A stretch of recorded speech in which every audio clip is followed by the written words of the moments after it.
It's been a little while since I actually last posted a sketchbook tour video to this channel, and just in general, it's been a while since I finished a sketchbook, but a couple days ago I did finish the sketchbook I have been working on the most, so here it is. So for this sketchbook, I started it in June of 2018, this year, and I finished it December, just a couple days ago, so in total this sketchbook took me about 7 months, on and off of course, but 7 months to complete. This was the sketchbook that I used the most. I did start 2 other sketchbooks whilst working on this one, but I only did like max 15 pages worth of stuff amongst those other 2 sketchbooks while I was working on this one. So this is most of the art that I produced over the course of June to December because I primarily work in sketchbooks. I don't know. Do you guys do that? Do you work in sketchbooks? I'll do a poll. Do you work in sketchbooks? Do you work on bigger individual sheets of paper, smaller paper, individual sheets in general, I should say, or do you not draw? Do you watch my videos and you're not even interested in drawing yourself? I don't know. What do you do?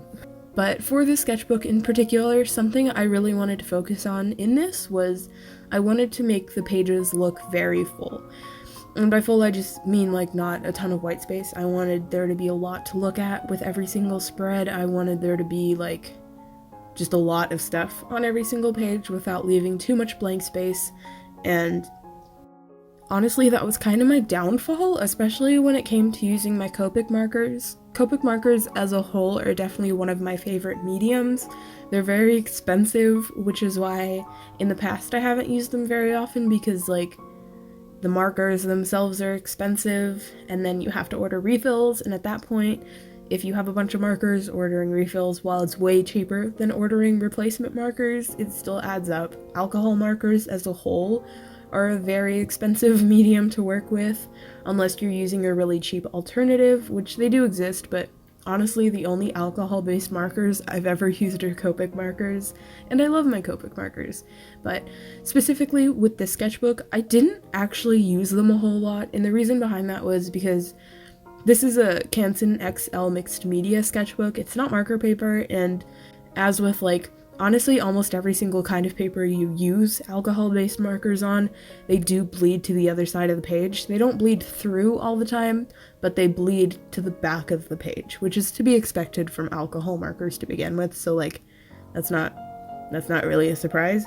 But in using my Copics, because they bled, I didn't like covering the back paper, because most of the time in the past what I've done is if they bleed to the other side, I just go ahead and I tape in something on the back or use it for thumbnails or just sketches in general. Obviously I don't want to do something that I like on the back because it'll be all messy and covered in the bled through marker bits. So that really ended up discouraging me from using my Copic markers through this sketchbook, which is kind of lame, and towards the end I was like, no, I want to use my Copic markers, because I went through probably a couple months of just straight up not even touching my Copic markers, which is sad because I really like using my Copic markers.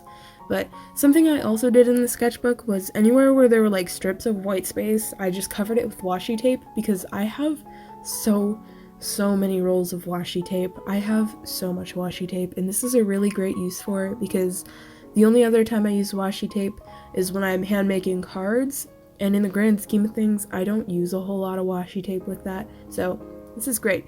If you're like me and you hoard washi tape, I definitely recommend decorating the inside of your sketchbook or journal, or if you do pretty much anything that involves writing, drawing, etc. Decorating with washi tape is a great idea, because that also makes me want to buy more washi tape, even though I already have a lot. I have a washi tape problem. But yeah.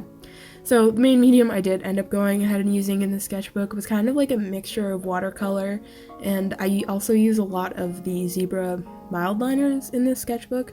Those are my favorite. If you've never tried them before, they're really fun, because they're just highlighters, but for the most part they're super pastel, but the way they lay down is very, very nice. I really like it. Something I also started to really not like about this sketchbook was how big the pages were, and I think part of that was because I was so focused on filling the entire page that just the size of it became intimidating, and I wanted to work with smaller paper. So I did start another Canson mixed media sketchbook, and it was like a smaller size. I started working in that for a little while, but I actually haven't drawn in it very much. I went back to filling the sketchbook, and I think primarily that was because I wanted to just straight up finish this sketchbook and kind of get it over and done with.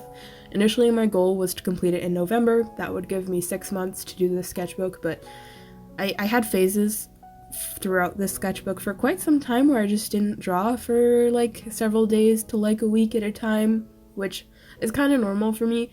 I wish I could be an artist who draws every single day, but that's very hard for me to do. I do it sometimes, but I haven't really done it a whole lot lately, which it's really good if you can do it, if you have the time and the motivation to do it. I would really recommend it because that's how you see improvement in your art, by just drawing more. So drawing every day is definitely a really fast way to actually improve your art. Also, you can probably hear the sickness in my voice. I am sick again, so I'm sorry that I sound congested. Oh, and something else. I don't know why, I don't know if you guys have noticed in watching this video, but like the bottom right corner of this entire video, not any spot in particular, but this entire video, the bottom right hand corner is so out of focus. I don't really know why my phone was doing that. I do record with my phone and not a fancy camera, just my cell phone. But yeah, I tried to fix that. I noticed that when I was recording, I actually had to re-record this video because my hair was in the shot for a lot of it because I was standing up when I was flipping pages the first time around, so this is like my second take. But I don't know why. I couldn't get that to stay in focus, so I hope that's not too distracting. If you did not notice that and now you can't stop looking at it, I'm sorry. But yeah, I do have a video of me painting the cover of the sketchbook, as well as a video of me like decorating inside covers of the sketchbook where I have all those pockets and stuff. And I really like making those pockets in sketchbooks because I can insert just loose sheets of paper that I've worked on, and like swatches and stuff is normally what I keep, especially in the front one. But in the very last one I had a bunch of Ghibli girls that I painted. They were kind of repaints of previous ones I had done, but I also added some characters that I didn't do initially. But yeah, that's it for the sketchbook. I do have mixed feelings on this sketchbook. I don't know how I feel about it. And it still bothers me that the cover has like white smears all over it. Don't know what I'm gonna do about that. Probably not gonna fix it. But thank you guys for watching. If you're interested in other sketchbook tour videos, I do have a playlist on my channel that I will link in the description of all of my sketchbook tours, so if you guys are interested in that, you can check it out. If you're not, that's okay. Thank you guys for watching, and I will see you in the next one.